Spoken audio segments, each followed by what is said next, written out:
This afternoon, we're going to be talking about the cutting edge, what's new and upcoming. Eligibility for regional center services is based partly on function and partly on diagnostic label. The definition of the diagnostic label of autism has been through a number of revisions over the decades. It is based on subjective observation of behavior, and the more we know, the more we're understanding that autism includes a wide range of neurology and biology, and autistic people need very different services and supports for very different challenges. Dr. London is going to talk more about the label of autism and what our developing understanding means for more objective diagnosis and for therapies that are better matched to individuals. Dr. London is the director of the Autism Treatment Laboratory at the New York State Institute for Basic Research in Developmental Disabilities, the chief science advisor to the New York State Autism Consortium, and the co-founder of the National Alliance for Autism Research. Welcome, Dr. London. Thank you. So it's funny that I'm in the cutting edge section because I'm going to be referencing some articles that are 30 years old. But I hope I can put it all together as why is cutting edge. So we're going to talk a lot about the diagnostic label. Just to start, I have no disclosures to make. And well, another type of disclosure is I'm a psychiatrist and I treat people with various developmental disorders. I am a researcher, and I'm also a parent of someone on the ASD spectrum.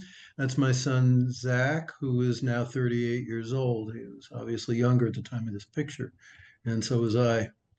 Mentioned that I was the founder of the National Alliance for the I'm sorry, next slide. Yeah, I mentioned I was the founder of the National Alliance for Autism Research, and that we started that in the 1990s, and we were the first, I'll call it, major organization that raised money for autism research. Next slide. And if you want to know more about our story, and this is a kind of an interesting book in a different key by Donovan and Zucker, we actually got a chapter in that book. A lot about the way autism was looked at back in the 1990s. Next slide. So when people get the diagnosis, when parents get the diagnosis, now as then, it's still pretty devastating. And let's next slide. So I took this slide, but I'm really just going to refer you to point number one. The concept of autism is behaviorally based. The diagnosis is of dubious validity and has become a hindrance to progress. We must reconceptualize the nomenclature. That sounds pretty aggressive, but I've published on this a couple of times, and I believe most people in the field actually believe this, although it's hard to turn around the ship. Next slide. So if you're going to read one article that I'm recommending from this talk, this would be it, and it's from 1997. Peter Jensen was the NIH director of child psychiatry at that time, and they wrote this article, The Book of Names, DSM-4 in context. But it's really a beautiful treatise about names, about classification. So they ask, why classify? And well, we need nomenclature to talk about things. We have to be talking about the same thing. But we can't forget that there's a price to pay for names not being tremendously accurate. It depends who the namers are. If a group of doctors make up, you'll get one set of names. Social engineers will get another. Geneticists will have another set of names. Okay, so at least for medicine, taxonomies or nomenclature or names are not really to look harder or more closely, but rather, and this is paradoxical, I think, is to reduce our awareness by censoring large ranges of an object's features. So, for example, my name is Eric, and everyone can call me Eric, and they'll all agree that I'm Eric and you know something about me. But in reality, you don't know that much about me. So, even though you're getting the right name, the question is how valuable is that name? It has some value, but it's very limited value. Um, and here's a kicker. In almost all cases of psychiatry, the name given does not describe a natural kind. And I'll talk a little bit more about the concept of natural kind. Next slide. Okay, so I'm sure you're all familiar with the DSM.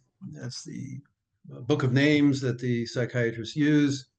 Um, and pre DSM-3, so now I'm talking about the 1970s, psychiatry was the Wild West. Anything went. Every psychiatrist had their own idea of what was going on with their patients, and it was usually based on psychoanalytic thought. And so you can go to 10 different psychiatrists and you might get 10 different diagnoses. At the risk of being removed from the medical profession, psychiatry had to standardize diagnosis. And I'm not actually being flippant here. It was a huge problem.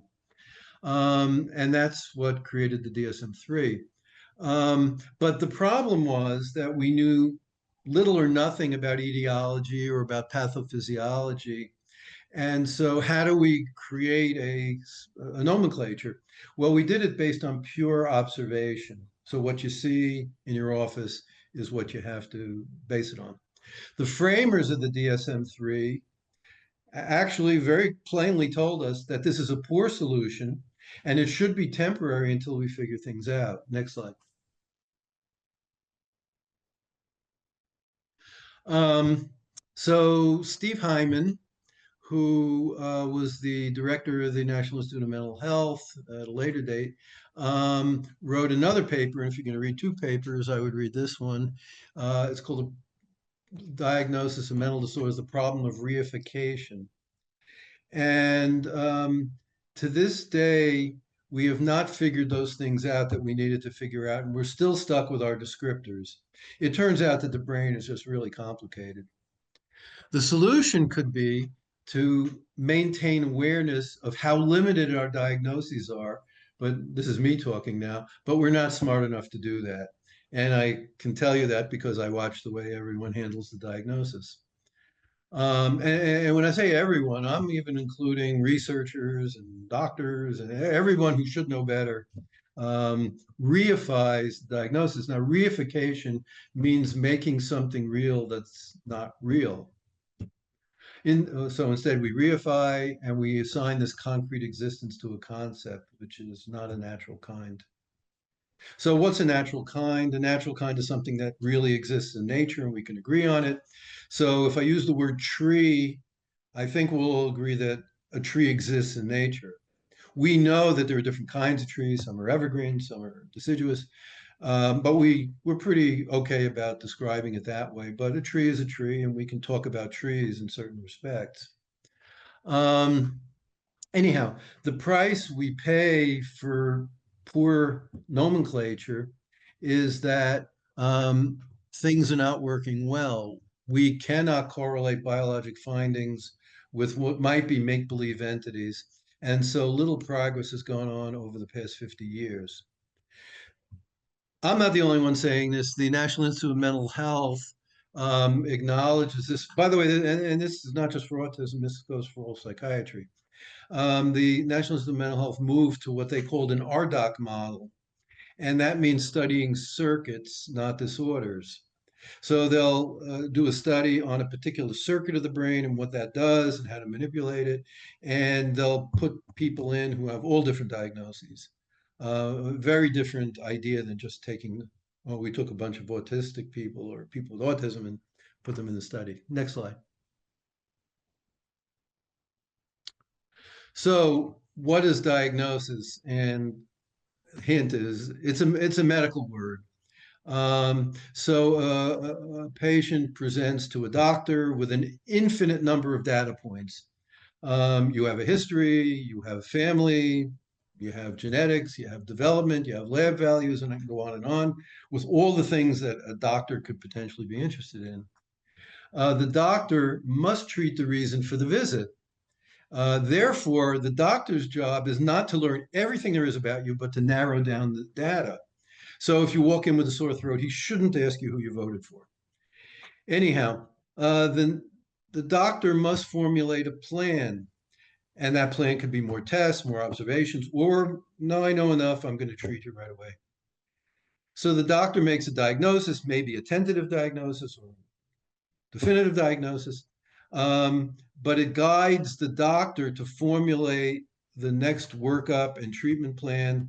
So, for example, if you walk in and say, I have a sore throat, the doctor will swab your throat and he won't get kidney function tests. So, his tentative diagnosis could be rule out strep throat, and he acts accordingly. Next slide. So now we'll shift over a little bit to more specifically autism. So this has been described, some people snarkily describe it as the wise professor model. And I'm going to talk about these three people, Eugene Bleuler, Hans Asperger, and Leo Kanner. I put up this slide because I want to show you that the current nomenclature really began with these people. And these people are, we're talking about 140 years ago. Okay, next slide. So the word autism, Bleuler was the one who introduced the word autism into the medical literature in 1908. He used it to describe a schizophrenic patient who was drawn into his own world. Then in 1943, Leo Kanner published his first systematic description of autism, and he picked that word that Bleuler had used. But Kanner's thought was that it was an innate inability to form the usual biologically provided contact with other people. In 1978, Michael Rutter, who's probably the father of what I would call more modern thought about what autism is, was asked a question about the true definition of autism. And his answer, I thought, was incredible, by the way. There is no point in starting with the word autism and then defining it. It's merely a word like any other word, and it means exactly what we want it to mean. So this is the opposite of reification. Like there is an autism, and we all have to figure out, you know, how do we describe this thing called autism? And he's saying, no, there are things in nature, and we describe it any way we want, and we have to assign a word to it. Next slide. Later, even Leo Kanner wasn't happy with autism. So his first paper was 1943. In 1965, he acknowledged his own doubts and recognized the diagnostic heterogeneity. And he opined that children had not read the diagnostic manuals and they didn't fall clearly into any clear-cut categories. And he said that no matter how well developed our criteria gets, each child must be treated as a unique individual. Next slide. So the question could be asked, is autism a valid diagnosis? But I'm going to get picky again, and I'm going to go over the word valid. So here's four different kinds of validity. First is face validity. Well, that's whether the description of a category and its diagnostic criteria accurately describe the disorder. Well, I would say no, because autism is so heterogeneous that no, if I say autism, you don't know what I'm talking about. It could be hundreds of different people don't look anything alike. Okay, number two, descriptive validity, whether the features of a category are unique to that category relative to other mental disorders. Again, I would say no. People with autism have to be, let's say, repetitive, but people with obsessive compulsive disorder are repetitive. So no, the descriptive validity is not so good. Predictive validity, how much does it predict the course, the complications, and the treatment response? And I would say it doesn't at all because we can't tell anything really about prognosis just by giving a diagnosis of autism.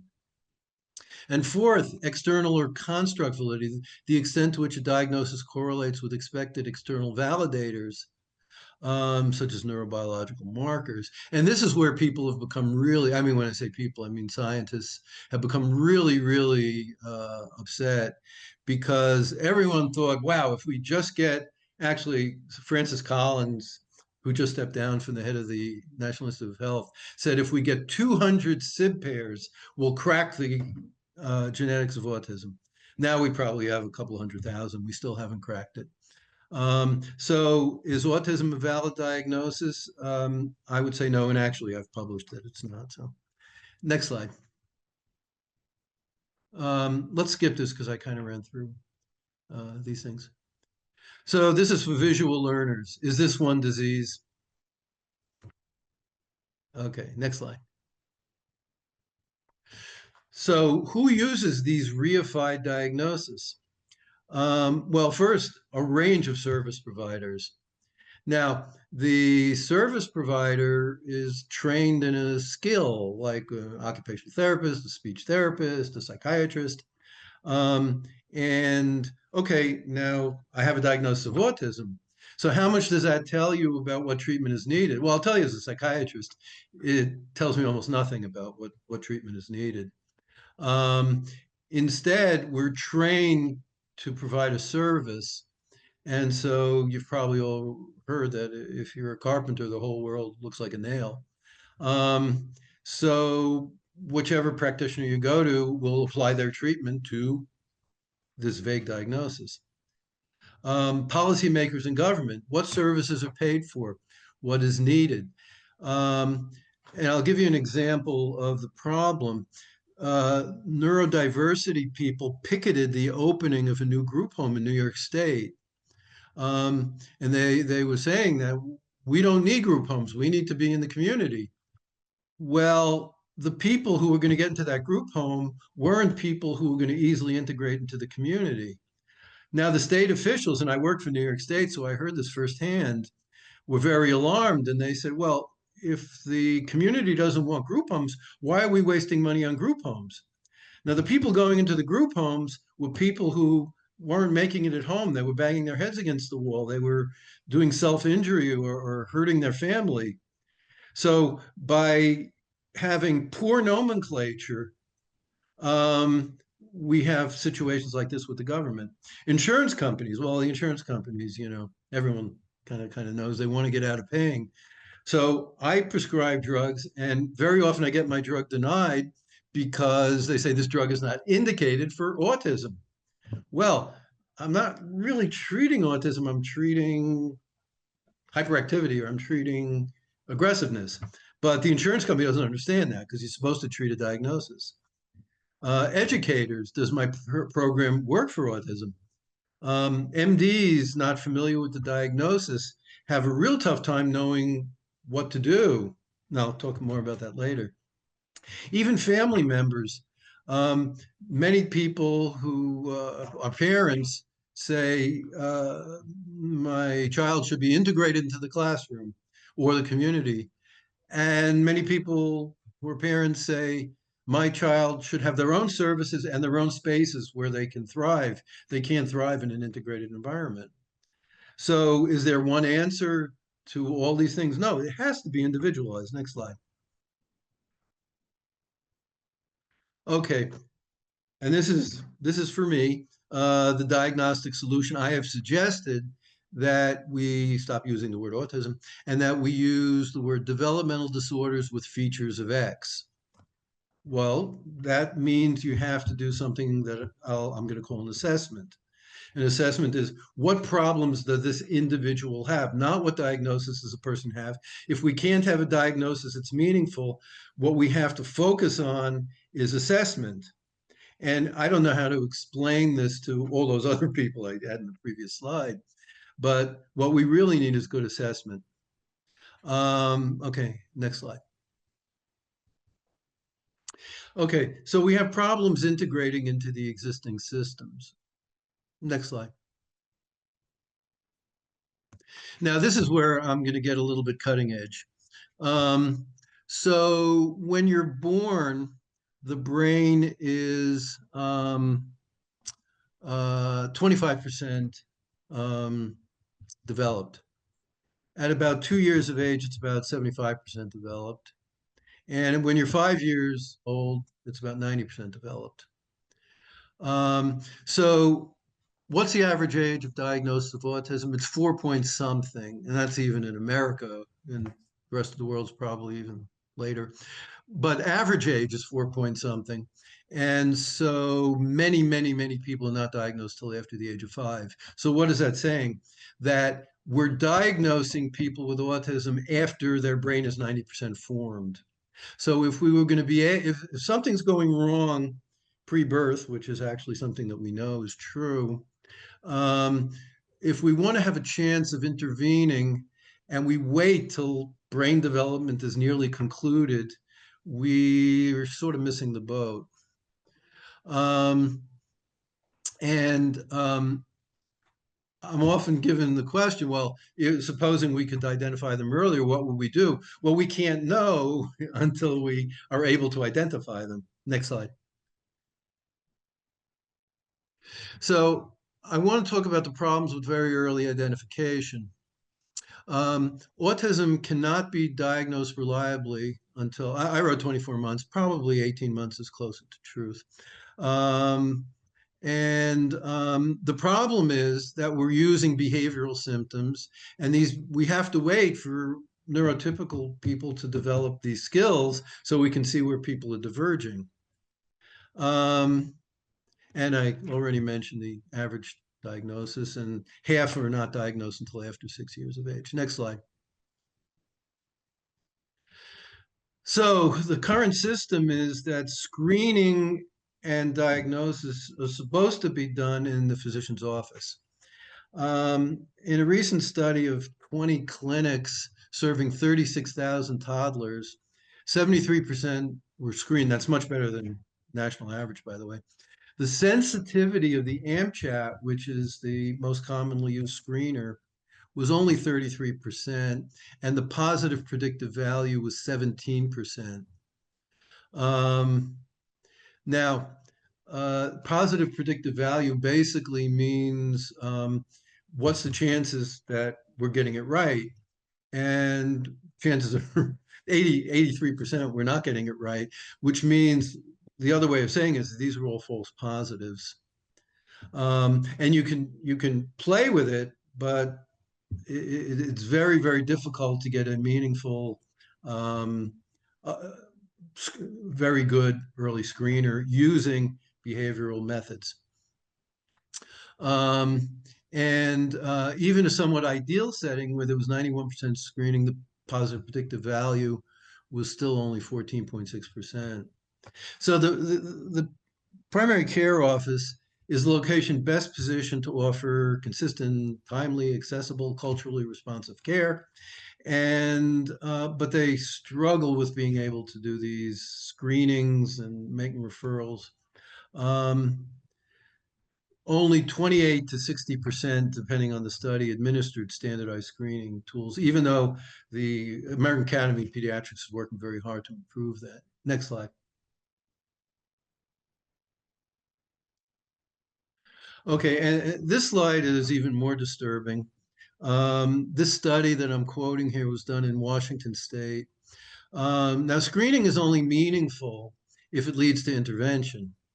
So in a study they did of 14,000 children with developmental disability or delay, it was found that only 18% of those who were early intervention eligible received a referral to early intervention.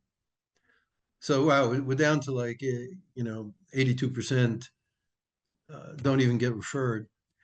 Out of the ones referred, 26%, only 26% of those actually made it to early intervention, meaning only 5% of those eligible children made it to early intervention. Um, it's really hard for PCPs, and I'm not throwing stones at anybody. PCPs are under increasing stress. I think the national average is you're supposed to see a patient every 12 minutes. And there's more and more pressures, as they might say, to crank them out. So to add screening, quality screening is very difficult. Next slide.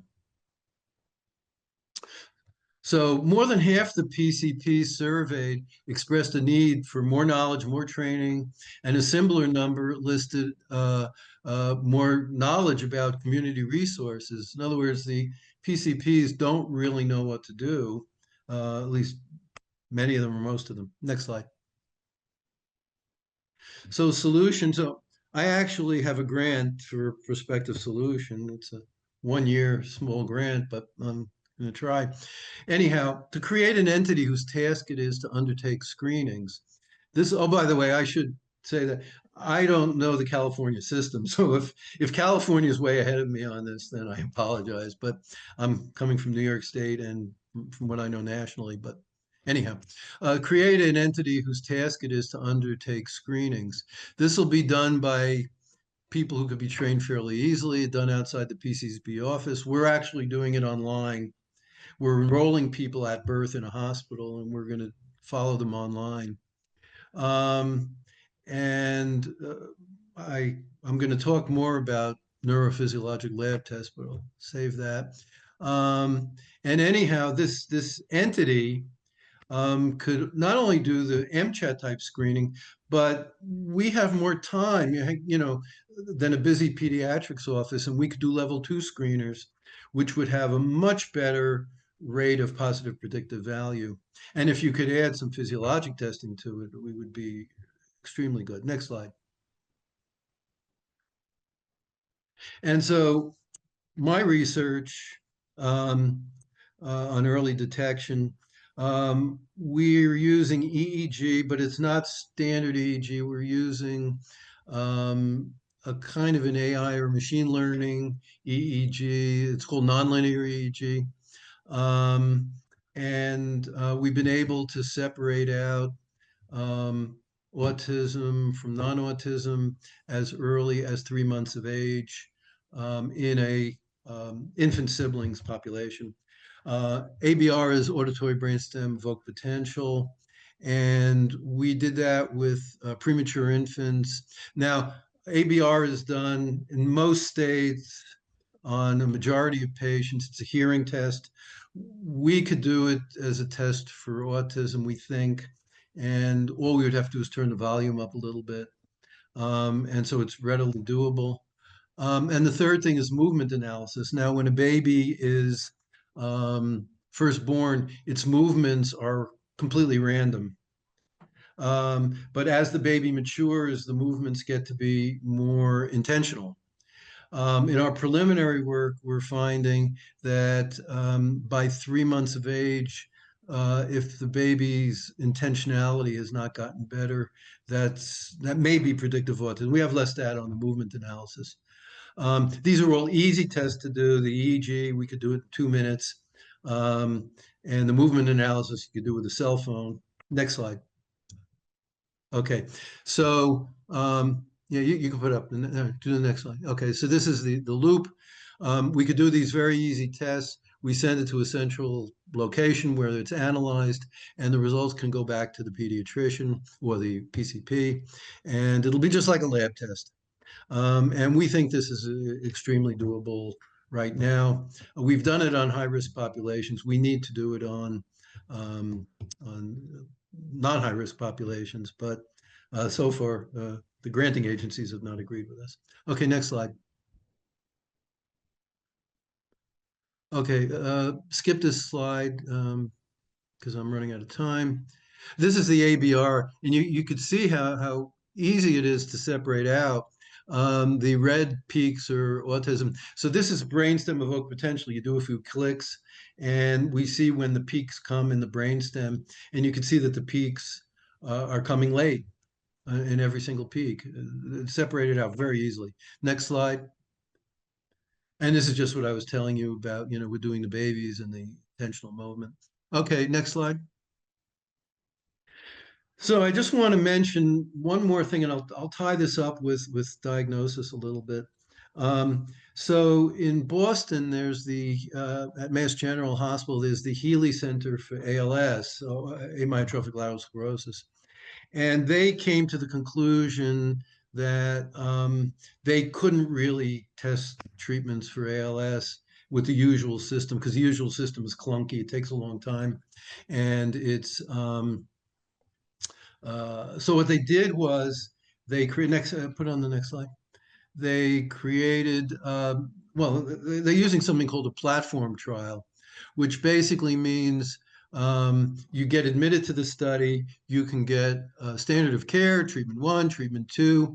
But then what happens is after a brief amount of time, if the treatment's not working, you stay in the study, but you drop the treatment that's not working and you get into another. And one of the treatments could be placebo. Um, and they're finding that they could do these studies very quickly, and they're not subjecting these poor people who are going to get sick very quickly to these extended trials. I think this would be pertinent for autism and developmental disorders, and largely because we have such a heterogeneous population that the idea that we have to develop one drug for one diagnosis is never going to work. It's just going to be, we're just banging our heads against the wall. Okay, next slide. So if anybody wants to ask me questions, this is my email.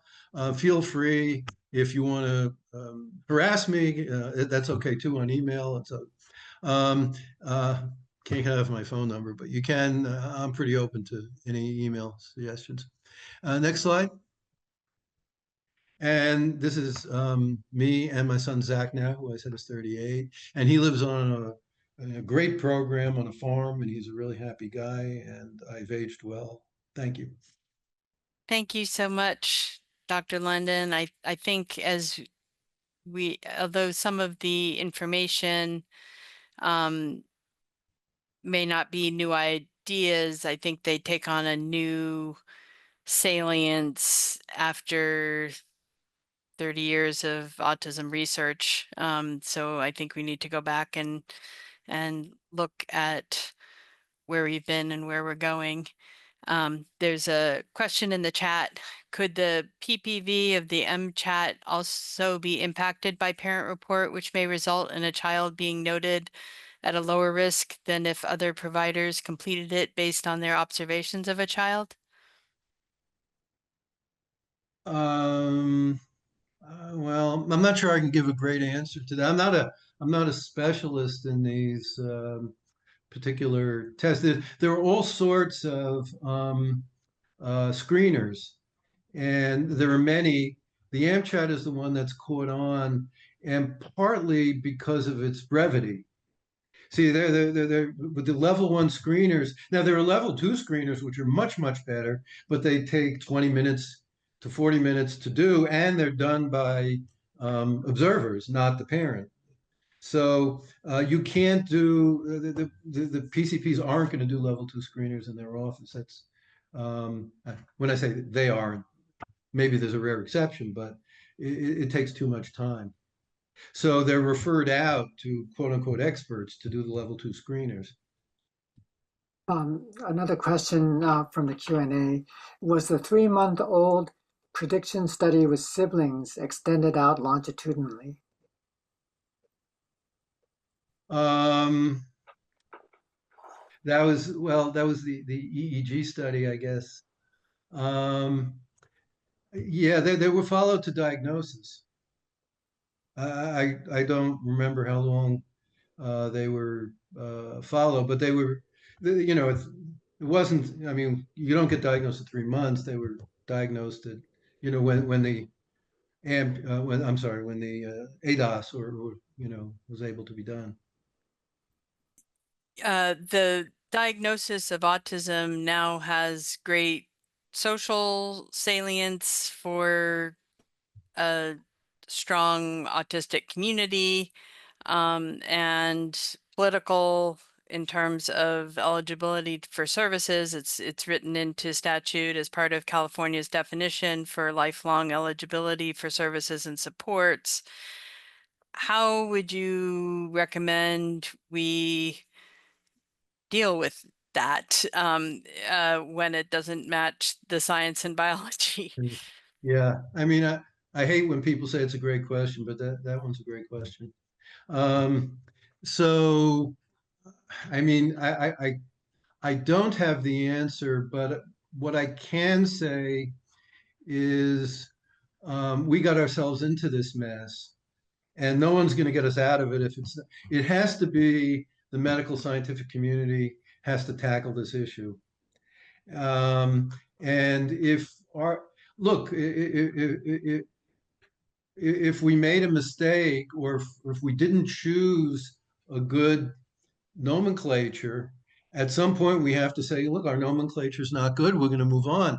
Now, if the rest of society says we don't want you to move on, it's a huge problem. And the rest of actually, I've written papers saying this is a bad diagnosis, and the critique I've gotten. As a matter of fact, we had a back and forth in one of the journals from people. The critique I've gotten is, well, what are we going to do with the rest of society? You know, they believe autism, they've reified autism. Even if we know better, you know, we can't just pull the rug out from under them. Well, I guess we have to. I mean, wouldn't we do that if we found out something in another form of medicine was wrong? Like we're using a medicine that's harmful, or there's a, you know, we made a mistake. You know, it's not a mistake. It's we did the best we could at the given time, but I think we have to, and you know, when the DSM keeps being revised, people are trying to make it better, but I personally don't believe it's going to get better as long as we're using diagnosis and behavioral symptoms. I think we're in a loop, and we're not going to get out of that loop. So there's some more diagnostic questions. One is whether eye tracking in the pediatric offices is a promising development. Yeah, I mean, I mentioned the three measures that I've been involved with, but there's you know there could be many valuable ways to do biomarkers. Um, I believe the UCLA group has used MRI and had fantastic results, looking at very young kids and predicting who was going to get the diagnosis. MRI is obviously not the kind of thing that you could do easily in a PCP lab. Eye tracking also is a little harder, although the technology, you know, maybe very soon we'll have these glasses and, you know, we could do eye tracking very easily. So the field could be wide open. It's just that we have to be able to make a priority about integrating these different biomarkers. I'm calling them biomarkers. Strict definition are not yet biomarkers because they don't pass the test, but these biologic findings into our clinical work. Fantastic. There's another question um, that might be too specific, but I'll ask it anyhow. An audiologist saw a patient with autism for a sedated ABR on Wednesday who had delayed latencies. If she sees a prolonged ABR latency on a child who's in the process of being diagnosed for ASD, do you think the child needs a referral to neurology? Well, um, I think the quick answer is I'm not sure what a neurologist would do with that in terms of treatment. Um, you know, I'm not quite sure. You know, if you have a finding of delayed latency, um, that's what we find in. By the way, you find it in children with autism. We do not find it in adults with autism. That thing you seem to outgrow that. Um, so the question, I think a different question would be, what should we be doing with delayed latency? And that's a good question. Um, there may be treatments, like, for example, various types of stimulation, like transcranial stimulation. But first, we have to get serious about caring about these markers. Wonderful. And there was one final comment. This is a comment, not a question, but I see a lot of families confused when they have a medical diagnosis of autism, but when doing a school IEP, they find they don't meet educational criteria for autism in terms of their eligibility. And likewise, the autism diagnosis isn't a guarantee of regional center services. So I appreciated this presentation and the nuances around the diagnosis.